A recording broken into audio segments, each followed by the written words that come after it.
It was that time when Europe wallowed in the mire of the Dark Ages, Persia drowned in the sea of oppression and tyranny, and Arabia floundered in ignorance and foolishness. It was that time when Allah, God, sent His Prophet, peace be upon him, with the last and final message to mankind. He commands them what is just, and forbids them what is evil.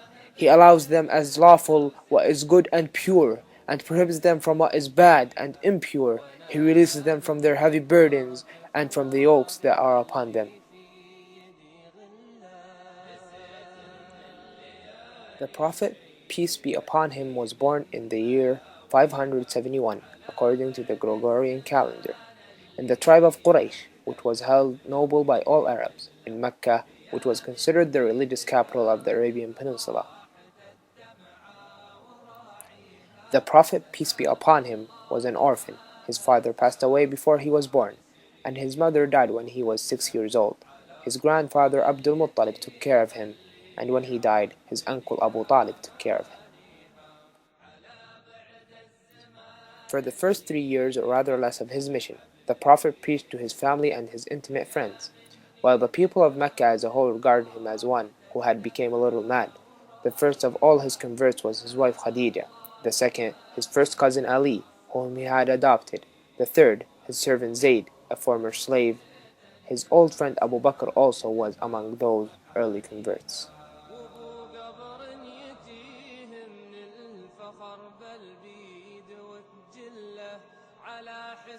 At the end of the 3rd year, the Prophet received the command to arise and warn, whereupon he began to preach in public, pointing out the wretched folly of idolatry in face of the tremendous laws of day and night, of life and death, of growth and decay, which manifest the power of Allah and attest His sovereignty.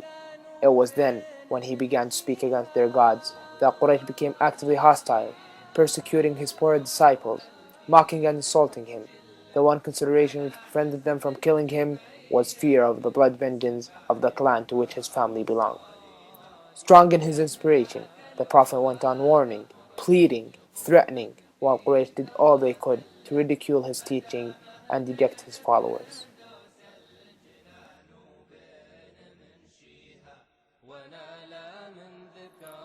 After Muhammad had preached publicly for more than a decade, the opposition to him reached such a high pitch that, fearful for their safety, he sent some of his adherents to Ethiopia, where the Christian ruler extended protection to them, the memory of which has been cherished by Muslims ever since. But in Mecca, the persecution worsened. Muhammad's followers were harassed, abused, and even tortured. Therefore, Muhammad sent 70 of his followers off to the northern town of Yathrib, which was later to be renamed Medina, the city. Later, in the early fall of 622, he learned of a plot to murder him, and with his closest friend Abu Bakr as-Siddiq, he set off to join the immigrants. By 622, Muhammad, peace be upon him, emigrated from Mecca to Medina in order to escape persecution. The date represents the starting point of the Muslim era.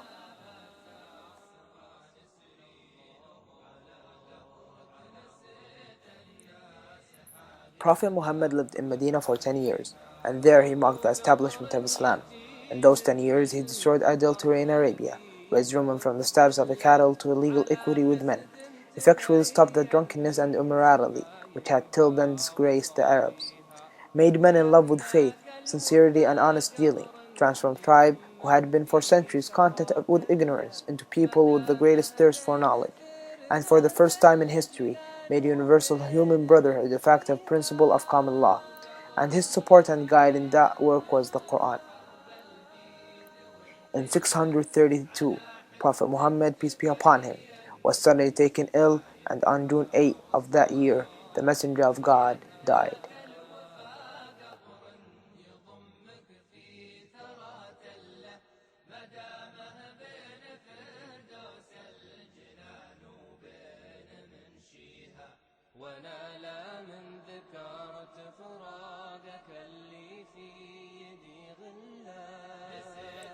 About himself, the Prophet, peace be upon him, said, Allah has sent me as an apostle so that I may demonstrate perfection of character, refinement of manners, and loftiness of deportment.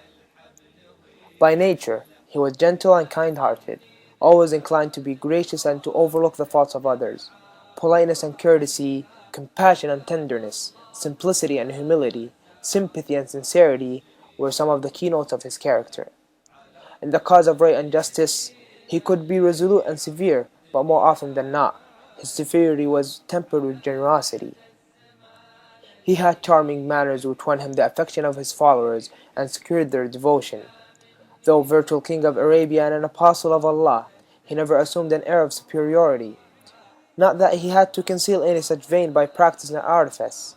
With fear of Allah, sincere humility was ingrained in his heart. He did not like people to get up for him and used to say, "Let him who likes people to stand in his honor. He should seek a place in hell." He would himself, however, stand up when any dignitary came to him. He had stood up to receive the wet nurse who had reared him in infancy, and had spread his own sheet for her. His foster brother was given similar treatment. He avoided sitting at a permanent place in a gathering, so much so that people coming in had difficulty in spotting him, and had to ask which was the Prophet, peace be upon him. Quite frequently Ankath Bedouins accosted him in their own gruff and impolite manner, but he never took offense. He used to visit the poorest of illing persons and exhorted all Muslims to do likewise. He would sit with the humblest of persons, saying that righteousness alone was a criterion of one's superiority over another. He invariably invited people, be they slaves, servants, or the poorest believers, to partake with him his scanty meals. Whenever he visited a person, he would first greet him, and then take his permission to enter the house. He advised the people to follow this etiquette, and not to get annoyed if anyone declined to give permission, for it was quite likely the person concerned was busy otherwise, and did not mean any disrespect. There was no type of household work too low or too undignified for him. Aisha radiallahu anha has stated he always joined in household work, and would at times mend his clothes, repair his shoes, and sweep the floor. He would milk, tether, and feed his animals, and do the household shopping. He would not hesitate to do the menial work of others, particularly of orphans and widows. Once when there was no male member in the house of his companion, Kabab bin Arat, who had gone to the battlefield, he used to go to his house daily and milk his cattle for the inhabitants.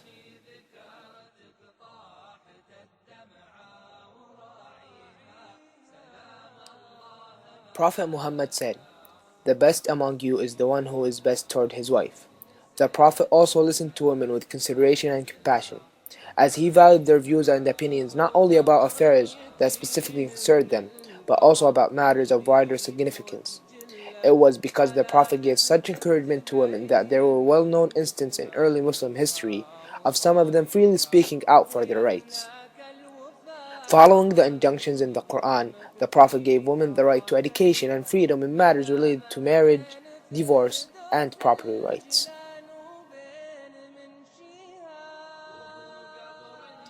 The Prophet described women as the twin halves of men, which emphasized the idea that their role in society is complementary to that of men. He declared that the most valuable thing in the world is a virtuous woman. He taught his followers that it is God's commandment to treat women with gentleness and affection, because he said, "They are your mothers, daughters, and aunts."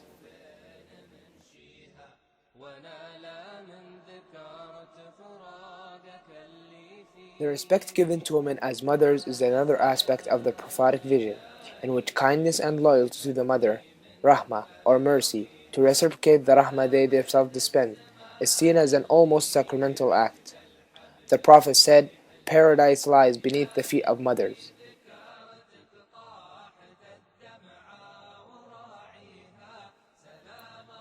Once a man came to Prophet Muhammad and asked, "O Messenger of God, which person of all people is best entitled to kind treatment and good companionship from me?"